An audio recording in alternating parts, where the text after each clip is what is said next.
Stiamo per entrare nel tratto dal ricordo quando Nanna diceva, proprio perché Tortorici, così come molti altri paesi della Sicilia, sono contraddistinti da questi proverbi dialettali che spesso si tramandano e che tutti ricordano.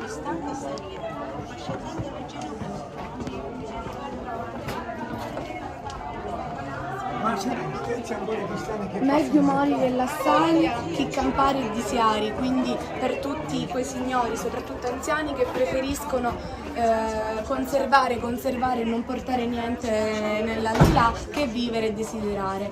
Ogni lassata è perduta, perché tutto ciò che lasci viene poi perso.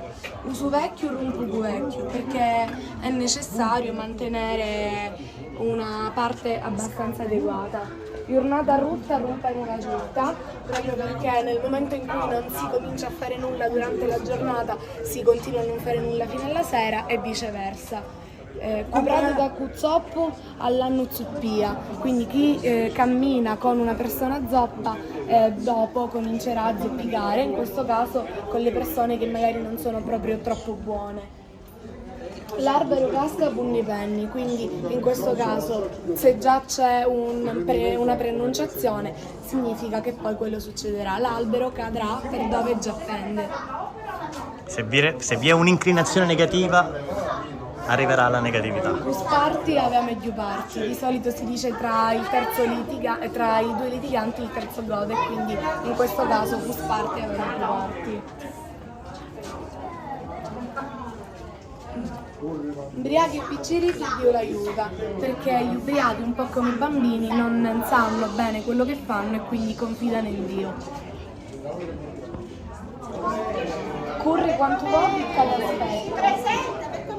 Quindi è un po' un invito anche, correte quanto volete, noi ogni anno l'11 agosto vi aspettiamo a Tortorici.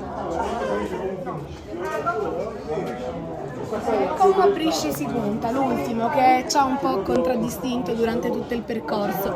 L'11 si vedrà, tanto noi confidiamo in voi e sappiamo già che andrà tutto bene.